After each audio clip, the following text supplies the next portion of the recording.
आपका स्वागत है मेरे चैनल में। और आज हम करेंगे इस चैप्टर का डी जिसका नाम क्या है, बदलती हुई सांस्कृतिक परंपराएं।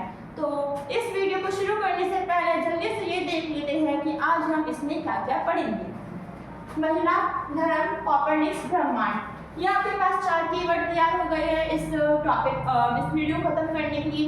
तो चलिए इसको शुरू करते हैं। जैसे कि यहाँ पे पहले टॉपिक का नाम क्या है, महिला। इसका पूरा नाम क्या है, महिलाओं की आकर्षण। यहाँ पर हम क्या पढ़ेंगे कि पहले के जमाने में महिलाओं के साथ कैसा व्यवहार किया जाता था और उसके बाद धीरे धीरे करके किस तरीके से उनकी हालत में सुधार आया। तो महिलाओं के बारे में हम यहाँ पे दो परिवारों के द्वारा पढ़ेंगे कि किस तरीके से महिलाओं की जो स्थिति थी वो दोनों के दोनों परिवारों में अलग अलग थी। ठीक है, तो देखिए यहाँ पे पहला अभिजात वर्ग में जो महिलाएं थी उन्हें स्टडी करने शिक्षा लेने के उन्हें अधिकार नहीं था। वो अपनी राय प्रकट नहीं कर सकती थी, ना ही घर के फैसलों में ना ही बाहरी फैसलों में, और उनका प्रभुत्व भी नहीं था क्योंकि अभिजात वर्गों में जो लड़के थे उनका ही ज्यादा प्रभुत्व था। यहाँ पे दहेज मांगा जाता था, जो नारी दहेज नहीं दे पाती थी उसका विवाह नहीं होता था और उसको नन बन के घूमना पड़ता था। नन वर्ग, भिक्षुणी वर्ग, छनद वर्ग, इन तीनों का मतलब यही एक ही है। इसका मतलब यह है कि मतलब कि ऐसी महिलाएं जिनकी शादी नहीं होगी, जो कि अपनी पूरी की पूरी जो जिंदगी है वो साधु के रूप में गुजारेंगी। फिर इनके पास अधिकार नहीं था और ये हमेशा घरेलू कार्यों में लगी रहती। अगर हम बात करें कि व्यापारिक परिवारों में महिलाओं की स्थिति, तो व्यापारिक जो परिवार थे यहाँ पे जो महिलाएं थी, अगर उनके हस्बैंड कहीं दूर जाते थे तो उन्हीं को वहाँ का जितना भी कारोबार है वो संभालना पड़ता था। अगर उनके हस्बैंड की मृत्यु हो जाती थी तो उनको वहाँ का जो कारोबार है वो संभालना पड़ता था। ऐसी स्थिति में जो महिलाएं हैं, यहाँ पे हमें जो एग्जाम्पल दिए गए जिसका नाम है कैसांड्रा फैटले, इसाबेल की ईस्टा।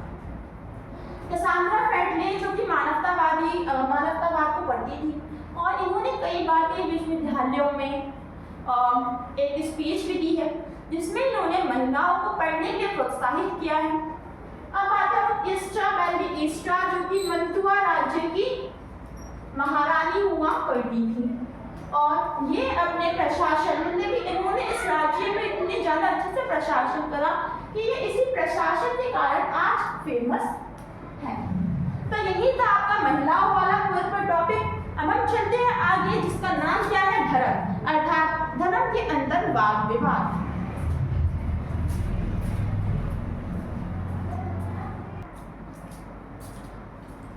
तो अब हम यहाँ पे जो टॉपिक है वो क्या है, ईसाई धर्म। ठीक है, तो यहाँ पे सबसे पहले तो ये आपके पास जितने भी सब पॉइंट्स तैयार हो गए हैं। अगर आपसे कोई भी क्वेश्चन आए तो आप इन सब पॉइंट्स का एक्सप्लेन कर दीजिए, आपको फुल में फुल नंबर मिलेंगे। तो चलिए जानते हैं सबसे पहले ईसाई धर्म के बारे में।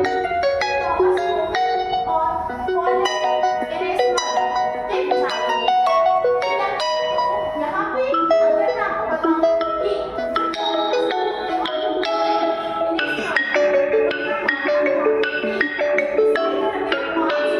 इसको बंद कर देना चाहिए। पाप स्वीकृति का मतलब क्या होता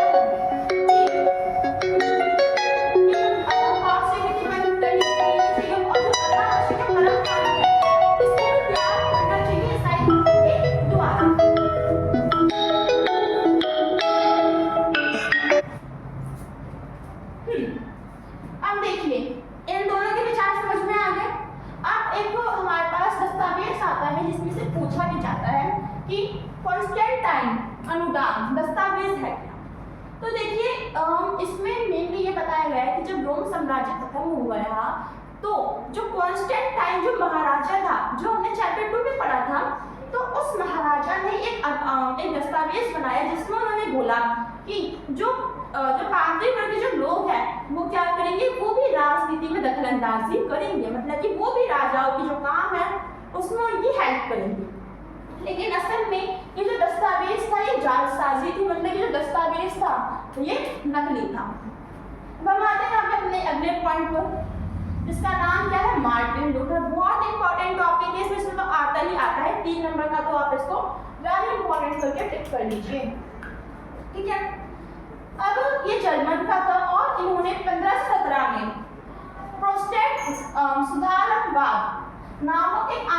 शुरू करा। अब इसकी वजह क्या थी? तो देखिए इसके पीछे स्टोरी सुनते हैं। मार्टिन लूथर जो कि जर्मन के थे, ये भिक्षु थे, यहाँ तक कि ये भी पादरी वर्ग से थे, लेकिन जब उन्होंने देखा कि हमारे इस वर्ग में किस तरीके से लोगों को लूटा जा रहा है, किस तरीके से यहाँ पे जो अत्याचार किया जा रहा है किसानों से, इनसे तरफ कर लिया जा रहा है, ये जो अनेक जो कुरीतियाँ हैं, ऐसी बातें जो बाइबल में नहीं है वो भी बताई जा रही हैं, तो इन सबको सुनकर ये जो मार्टिन जो लूथर उनको अच्छा नहीं लगा और उन्होंने यहाँ पे 1517 में प्रोटेस्टेंट सुधारकवाद एक आंदोलन शुरू करा। अब इसी से प्रेरित होकर ओल्जिन ज्यूगलिन ने भी क्या करा, जो कि स्विट्जरलैंड की थी, उन्होंने भी इनका साथ दिया प्रोटेस्टेंट सुधारकवाद आंदोलन। अब यहाँ पे देखिए, यहाँ पे हमारे पास और भी सब पॉइंट्स जैसे कि ये जो लोग हैं, जो पादरी वर्ग के जो लोग हैं, ईसाई धर्म के जो लोग हैं, उन्होंने इन आंदोलन का विद्रोह भी करा और दमन भी कर दिया। फिर अगला क्या है कि इन्होंने किसानों के ऊपर इन्होंने बहुत ज़्यादा अत्याचार करा, जैसे कि आपने यहाँ पे 3 वर्ग वाले चैप्टर में पढ़ा होगा कि किस तरीके से जो किसान थे वो अनेक प्रकार की करों से दबे हुए थे, और ये जो पादरी वर्ग के जो लोग थे वो भी इनसे कर लिया करते थे। कमेंट में उस कर का नाम जरूर बताएं, ठीक है। और इसके बाद क्या हुआ, ये दखलंदाजी भी दिया करते थे, जैसे कि मैंने आपको जो दस्तावेज है कॉन्स्टेंटाइन अनुदान दस्तावेज में बताया कि क्या करते थे, दखल अंदाजी देते थे किसके काम में, राजाओं के काम में। अब धीरे धीरे जब उन्होंने देखा कि उनके पास इतने ज्यादा क्या हुए विद्रोह हो रहे, तब उनकी भी आंखें खुली और 1540 में सोसाइटी ऑफ जीसस नाम की एक संस्था बनाई गई, ठीक है, जिसमें जो ऐसे लोगों को जोड़ा गया पादरी वर्ग के जो कि सुधर गए हैं और जो कि मार्टिन लूथर का जो विचार है उसका समर्थन भी करते हैं। इसके साथ क्या हुआ यहाँ पे, उसके बाद जब ऐसा हुआ तो यहाँ पे ये भी बता दिया गया कि लोगों की मर्जी है, उन्हें पूजा करने तो वो पूजा कर सकते हैं, अगर उनका मन नहीं है तो वो नहीं कर सकते हैं, मतलब कि उपासना की छूट दे देना। अब देखिए होता ये था कि पहले के ज़माने में जो उन पे दबाव बना जाता था लोगों पर कि उन्हें उपासना करनी है, मतलब कि करनी ही है, तो इससे छूट मिल गई। अब हम आते हैं अपने अगले टॉपिक्स पे, कोपरनिकस की क्रांति।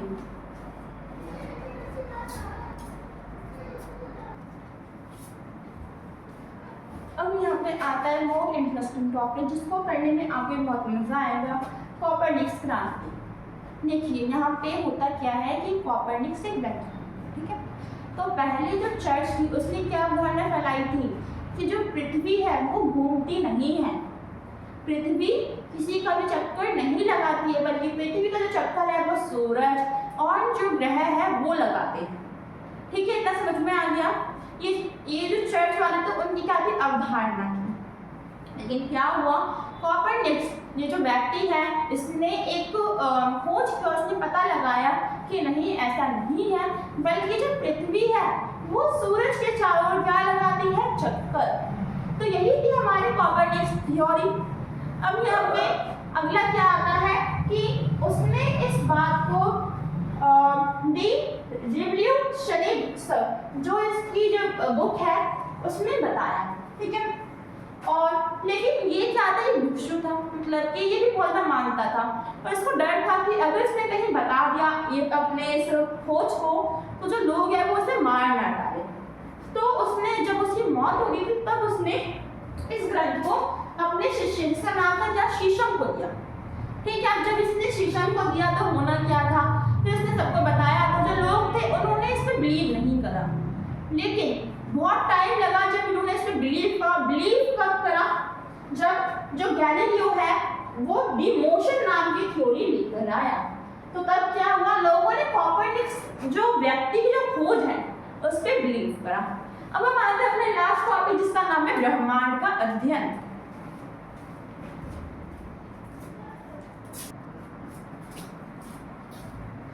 अब देखिए इसमें आपको ज़्यादा कुछ नहीं पढ़ना है, ब्रह्मांड का अध्ययन। इसमें आपको वैज्ञानिक क्रांति पढ़ना है। 1662 में लंदन में रॉयल सोसाइटी नामक जो रॉयल सोसाइटी का गठन हुआ था। 1617 में पेरिस अकेडमी का गठन हुआ था, ठीक है। पेरिस पहला है कि आखिर में इसका मतलब है क्या, इन दोनों के दोनों शहरों में अलग अलग जगह पर अलग अलग प्रकार की अकेडमी बनाई गई। अब इसका जो मेन मकसद ये था कि जो वैज्ञानिकों ने जो खोज की है ना उसको यहाँ पे दर्शाया गया था। ठीक, अब हम आते हैं कि वैज्ञानिक क्रांति क्या होती है। देखिए, वैज्ञानिक क्रांति को सीधा जोड़े किससे? खोज से। मतलब कि एक ऐसा समय आया जब वैज्ञानिकों ने अलग अलग प्रकार की क्या करी? खोज की। तो इससे क्या बहुत सारे बदलाव आए और इसको आप कहते हैं वैज्ञानिक क्रांति। अब आप यहाँ पे एग्जाम्पल लिख सकते हैं, जैसे गैलीलियो ने डी मोशन की खोज की, और जो न्यूटन है उसने खोज की फिर ग्रेविटेशन, और यहाँ पे आप जो कॉपरनिकस का भी एग्जाम्पल दे सकते हैं। आपकी बुक का जो लास्ट टॉपिक बहुत ईजी है। 14वीं सदी में यूरोप में पुनर्जागरण हुआ। इसका आंसर आपको बताना है कि क्या 14वीं सदी में जो यूरोप है उसकी संस्कृति परंपराओं में बदलाव आया तो कैसे? अगर आपके पास कभी भी क्वेश्चन आता है तो आपको इस चैप्टर में आपने जो जो विषय पढ़े हैं उन सबको डिफाइन कर दीजिए। 8 नंबर का क्वेश्चन आएगा तो आपको फुल में से फुल नंबर मिलेंगे।